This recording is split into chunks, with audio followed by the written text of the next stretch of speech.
આજની ધર્મકથા. પ્રણામ. મુનિસુરત સ્વામી ભગવાન, એમનો ભવ વજ્રકુંડલનો, પોતે ચક્રવર્તીના પુત્ર છે. પોતાનું જીવન એક યુવરાજ, ચક્રવર્તીના યુવરાજને છાજે એવું ગંભીર, પરાક્રમી અને સાથે સાથે એક તીર્થંકરના આત્માને એના પૂર્વભવોમાં જેવા આપણે જોવા હોય, જોવા ગમે એવું ધર્મમય જીવન, પરમાત્માના દર્શન, પરમાત્માની વંદના, સ્તવના, આ બધું જ એમને અતિશય ગમતું હતું એવું એ જીવન. યૌવન વયમાં હોવા છતાં પણ પરમાત્મા પ્રત્યેનો એટલો બધો અનહદ સદ્ભાવ અને સમર્પણ ભાવ કે પોતાના જીવનનો મેક્સિમમ સમય પરમાત્માની સાથે ગાળવા માટેની એક તાલાવેલી. આવો એ ભાવ. એ ભાવની અંદરમાં એક મિત્ર એમને પ્રાપ્ત થાય છે, નામ વીરસેન. આ મૈત્રી એ બહુ સહજપણે થઈ એવું ન હતું. આપણે આગળના સત્સંગોમાં જોયું કે પોતાના નગરમાંથી હાંકી કઢાયેલો આ કુમાર, જેનો હક હતો ગાદી પર બેસવો, પણ પોતાની અપરમાતા દ્વારા પોતાને કાઢી મુકાયા પછીથી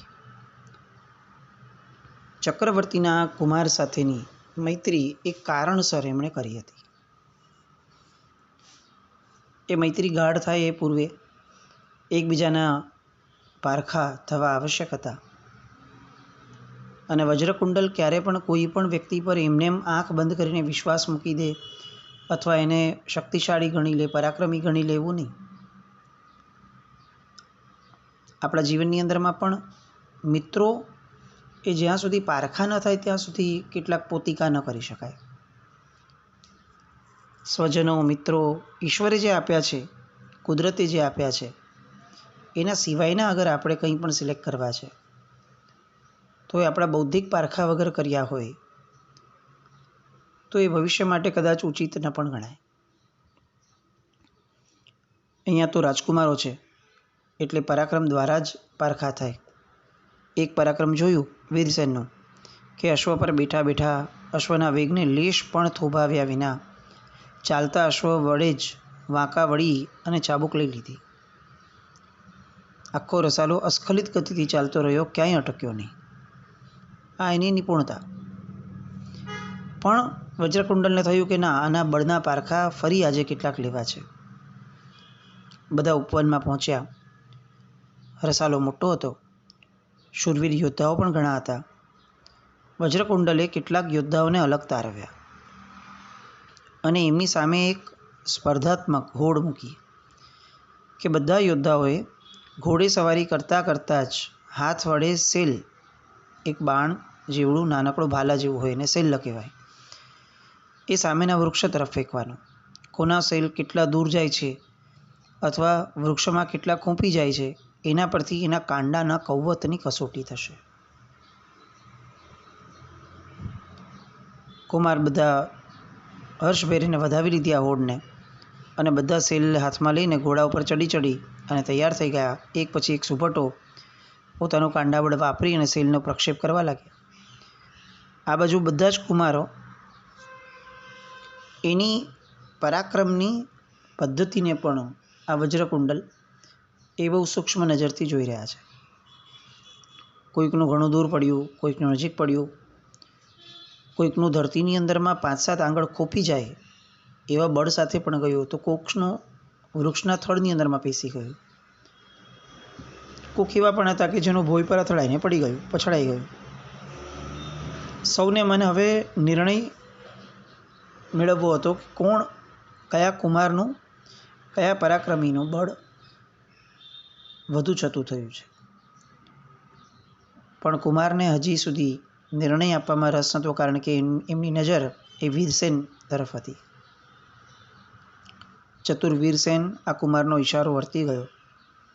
એક જ ક્ષણની અંદરમાં એણે સુભટ પાસેથી શૈલ લીધો. બીજા બધા જ કુમારોએ કે પરાક્રમીઓએ ઘોડા પર ચડી અને શૈલ ફેંક્યું હતું. જ્યારે આ વીરસેન ઘોડા પર બેઠો હતો એમાં નીચે ઉતર્યા અને નીચે ઉતરી અને શૈલને એમણે પૂરી તાકાતથી એનો પ્રક્ષેપ કર્યો. સૌના આશ્ચર્ય વચ્ચે વીરસેનનું આ શૈલ જે છે એ બીજા તમામના શૈલ કરતાં લગભગ બમણું દૂર તો ગયું, પણ દૂર જઈ અને ભૂમિ પર ન પડ્યું. એ આંબલીના એક વૃક્ષના જાડા થડની અંદર આરપાર પીસી ગયું. બધાએ નજીક જઈને જોયું તો શૈલનું એ જે ફલ્લું હતું એ થડને વિંધી અને પેલી તરફ બહાર આવી ગયું હતું. બધા આશ્ચર્યચકિત હતા. આવું કાંડાબળ ગજબ કહેવાય. હવે કોઈ પરાક્રમીઓને પરિણામ માટેની અપેક્ષા ન હતી, કારણ કે પરિણામ બધાએ નજર જોઈ લીધું હતું. પણ વજ્રકુંડલને બહુ આશ્ચર્ય હતું. એમણે વીરસેનને પૂછ્યું કે બીજા બધા લોકોએ ઘોડા પરથી જ કર્યું અને શરત પણ એમ જ હતી, તો તમે નીચે ઉતરીને કેમ કર્યું? અને નમ્રતાપૂર્વક વીરસેન જવાબ આપે છે કે કુમાર, તમારી વાત સાચી છે. ઘોડા પર બેસવાની શરત હતી, પણ જો ઘોડા પર બેઠા બેઠા મેં આ શૈલ્યનો પ્રક્ષેપ કર્યો હોત તો મારી આ શક્તિના આંચકા દ્વારા આ ઘોડો જે છે ને એ કદાચ જીવી જ ન શક્યો હોત અને લોહીને ઓગતો કાચી ક્ષણમાં એ યમશરણ થઈ ગયો હતો. આવો મને ખ્યાલ હતો, એટલે મેં નીચે ઉતરી અને આ કર્યું. વીરસેને કીધા પછી વીરસેન જોઈ રહ્યા છે કે વજ્રકુંડલને હજી આ વાત ગળે નથી ઉતરતી. આવું કેવી રીતે થાય? એવું કેવું બળ હોય કે અશ્વ જીરવી ન શકે? આ બધા પરાક્રમી પુરુષો છે ને એ આંખોની ભાષા સમજતા. વીરસેનને ખ્યાલ આવ્યો કે પોતાની વાતની સાથે હજી વજ્રકુંડલ એટલા માટે સહમત નથી થતા કારણ કે એમણે આવું કંઈ જોયું નથી. એટલે તરત જ પોતાનો અશ્વ એણે વીરસેનને સોંપ્યો અને એમણે જણાવ્યું કે હું આ અશ્વને આપને સોંપીને મારો એક પરાક્રમ તમને બતાવું છું. વજ્રકુંડલનો અશ્વ લીધો, એના પર પોતે આરૂઢ થયા. ચક્રવર્તીનો અશ્વ હોય એટલે બહુ વિશેષ બળશાળી હોય. એક ઘીઘુર આમ્ર વૃક્ષ હતું, ત્યાં પહોંચ્યા. વૃક્ષની નીચે અશ્વને સ્થિર રાખ્યો અને આંબાની એક પ્રચંડ મજબૂત શાખા હતી એને પકડી લીધી. બંને હાથની નાકચૂડ એને ભીંસ લીધી. પછી બંને પગનો મજબૂત અંકોડો ગૂંથ્યો અને પછી બે સાથળની વચ્ચે અશ્વને ભીડાવ્યો. વૃક્ષની શાખાના આલંબને પગ વતી અશ્વને ઊંચકવાનો શરૂ કર્યો. ચક્રવર્તીના અશ્વને ચલાવવાની તાકાત પણ બહુ જૂજ લોકોની હોઈ શકે, ચક્રવર્તીના પુત્રની પણ. અને આ ફક્ત ચલાવવાનું નહીં, આ પરાક્રમ એવું હતું કે જેમાં અશ્વને આખો ને આખો ફક્ત પોતાના પગ વડે ઊંચકવાનો હતો. અને એટલી હદ સુધી એમણે અશ્વને ઊંચક્યો વીરસેને કે ક્યાંક બધાને લાગ્યું કે હવે આ અશ્વ જે છે એ 8 આંગળ ઊંચો થઈ ગયો અને એની હાલત ધીરે ધીરે એવી થઈ રહી છે કે એની આંખના ડોળા બહાર આવી જશે. હમણાં કાચી ક્ષણમાં તો કદાચ એનું જીવતર પણ ટૂંકાઈ જશે. વજ્રકુંડલથી જોવાયું નહીં અને એણે રાડ નાખી કે બસ કરો વીરસેન, બસ કરો, અશ્વને છોડી દો, નહીં તો આ બાપડો પ્રાણથી પરવારી જશે. વીરસેન તો આમ પણ જીવદયા પ્રેમી હતા એટલે તરત જ એમણે અશ્વને છોડી દીધો. પણ બધી જ જે પ્રજા ઊભી હતી એ સ્તબ્ધ હતી. જે ઘોડાને ચલાવવા માટેની પણ ક્ષમતા વિચારણા કોઈનામાં ન આવે, એ ઘોડાને ફક્ત પોતાના પગના બળ વડે આ રીતે જમીનથી અત્તર ઊંચો કરી લેવો અશક્ય પ્રાય કહી શકાય એવું આ પરાક્રમ હતું. વજ્રકુંડલ માટે તો આટલી કસોટી પર્યાપ્ત હતી. એ એના સામર્થ્યના પ્રદર્શનથી અપાર પ્રસન્ન હતો અને હવે એને કોઈ પારખા લેવાની વધુ ઈચ્છા નહીં. એટલે એક પ્રસ્તાવ મુકાય છે કે તમારે મારી મૈત્રીનો આ પ્રસ્તાવ એ સ્વીકાર કરજો. હજી તો આને એમ થયું કે વીરસેનને કે એ ગમે તેટલું ધરાઈ ગયા હોય, પણ મારે હજી એમનું મન જીતવા માટે કેટલાક પરાક્રમો એમને બતાવવા જોઈએ બીજા. અને વીરસેન એને એમ કહે છે કે કુમાર, એક કામ કરો, તમારા જેટલા પણ સુભટો છે ને એ સુભટોને કહો કે ચારે તરફથી મને ઘેરી લે અને એક સાથે મારા પર બાણની વૃષ્ટિ કરે. હું તમને એવું પરાક્રમ કરીને બતાવીશ કે મને એક પણ બાણ મને વાગશે પણ નહીં. વજ્રકુંડલે કીધું કે રહેવા દો, મને કોઈ શંકા જ નથી. પણ વીરસેનની આ એક આગ્રહની ધારા હતી કે નહીં, તમે કરાવો. આવો કરાવ્યું. બધા વ્યૂહબદ્ધ ઘેરા રૂપે ગોઠવાઈ ગયા અને બાણની વર્ષા કરવાની આજ્ઞા ફરમાવી. વીરસેને એક ભાલો લીધો. અત્યંત ચપળતાથી વીજળી વગે એણે ભાલાને ચારે બાજુ ગોળ ગોળ ઘુમાવવાનું શરૂ કર્યું. એક સાથે સેંકડો બાણ આવતા હતા અને એની સાથે જ સામે જ વિદ્યુત વેગે ચારે બાજુ ઘૂમી રહેલો એ ભાલો એ દરેક બાણને ભોંય ભેગા કરતો હતો. એક પણ બાણ વીરસેનની ભ્રમણ કક્ષાની અંદરમાં આવી ન શક્યું. સૌના મુખમાં એક જ શબ્દ હતો, અદ્ભુત, અદ્ભુત, અદ્ભુત. અને આજોડ સામર્થ્ય જોઈ અને હવે વજ્રકુંડલ એને જણાવે છે કે મેં વીર યોદ્ધાઓ તો ઘણા જોયા છે, પણ આવું પ્રચંડ શૌર્ય, એની સાથે આવી પ્રચંડ નિપુણતા, ચપળતા, આ બધું મારી માટે એક અજાયબી સમાન છે. અને હવે એને મન થયું કે મારે વીરસેનનું ગૌરવ કરવું જ છે. પણ વીરસેન એ બહુ નમ્રતાના ભાવથી કુમારને પગે લાગી એની રજા લઈ અને કહે છે કે હવે સંધ્યાનો સમય થયો છે, મારે મારા નિત્ય કાર્ય માટે મારે હવે મારા ઉતારે જવાનું થશે. બીજા દિવસની સવાર થાય છે.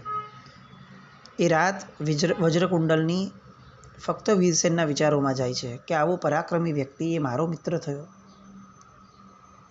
બીજા દિવસની સવાર થઈ. ગઈકાલ સુધી જે બાહ્ય પરાક્રમ જોયું હતું, આજે હવે અભ્યંતર પરાક્રમ જોવાનું થશે. એ વિચારે વજ્રકુંડલ વીરસેનને ભેગા થાય છે અને ગઈકાલે જે થયું હતું એના પરાક્રમની વાતો શરૂ કરે છે. આ પરાક્રમની વાતો કરવાનું પણ એક કારણ હતું, ચોક્કસ કારણ હતું. એમણે જોવું હતું કે પોતાના પરાક્રમની યશોગાથાને આ વીરસેન આપ વડાઈમાં લે છે કે ખરા પરાક્રમી પુરુષની જેમ એ વાતને એ બહુ સામાન્ય ગણી અને પૂરી કરાવી દે છે. કોઈ પણ વ્યક્તિને પારખવાનો છે ને આ એક બહુ ઉત્તમ માપદંડ છે.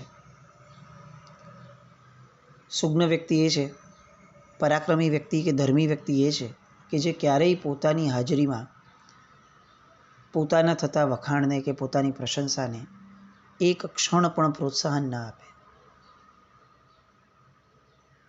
એવા કેટલા બધા મહાત્માઓને આપણે જોયા હશે કે જે સામાન્યપણે પ્રવચન પછીથી જે ગૌલી ગાવાની એક પ્રથા આપણે ત્યાં શરૂ થઈ છે, એ ગૌલી પણ ન ગાવા દે, કે જે ગૌલીની અંદરમાં એ મહાત્માના કેટલાક પ્રશંસાના શબ્દો હોય. આપણે આ પરંપરા, આ પદ્ધતિમાં બહુ ઓછા જોડાયા છીએ. આપણી સામાન્ય જિંદગીની અંદરમાં એક નાનકડું કામ કર્યું હોય, કદાચ કામ કર્યું પણ ન હોય ને એવું સાવ સામાન્ય હોય ને, તેમ છતાં લોકો જ્યારે આપણા વખાણ કરતા હોય એ સમયે આપણા મનની અંદરમાં જે ભાવ થાય છે, મનની અંદરના ભાવની વાત છે. બહારથી તો આપણે કદાચ કહી દઈએ કે ભાઈ બધું ભગવાનની દયાથી થયું ને દેવગુરુ ધર્મની કૃપા છે, એ બધું બોલવામાં કશો વાંધો નથી. પણ મૂળમાં આપણા મનમાં જે ભાવ થાય છે ને એના પરથી આપણે આપણી જાતનું રેટિંગ કરી શકાય. આપણે આપણને ઓળખી શકાય કે હું કેટલા પાણીમાં છું. ધર્મી માણસ એ છે કે જે પોતાની પ્રશંસાના શબ્દોને પણ આગળ વધવા ન દે. વિવેકી છે તે માણસ કે જે કોઈ પતનના નિમિત્તને પોતાની આસપાસ પણ ફરકવા નથી દેતો.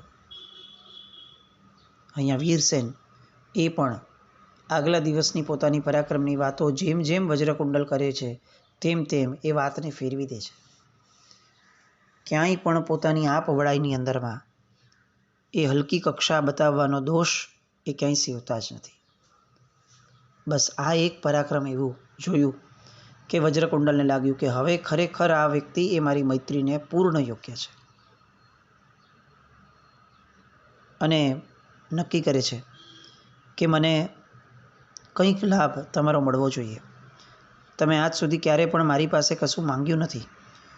મેં તમને પૂછ્યું હતું કે તમારા આટલા મોટા રસાલાના નિર્વાહ માટે પણ પૈસા તમે રાજ્યથી નીકળી ગયા છો, તમારા પહેરેલે કપડે નીકળ્યા છો, તો મને ખર્ચ મોકલવાની વાત મેં જે તમને કરી હતી તમે એમાં પણ ના પાડી હતી. પણ હવે તો તમારે મારી આ વાતને સ્વીકારવી જ પડશે. વીરસેને કહ્યું કે કુમાર,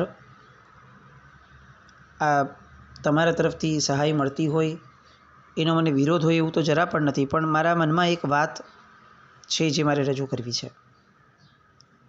અને એ વાતની રજૂઆત કરે છે કે મારી સાથે જે ઘટના થઈ એ આ હતી.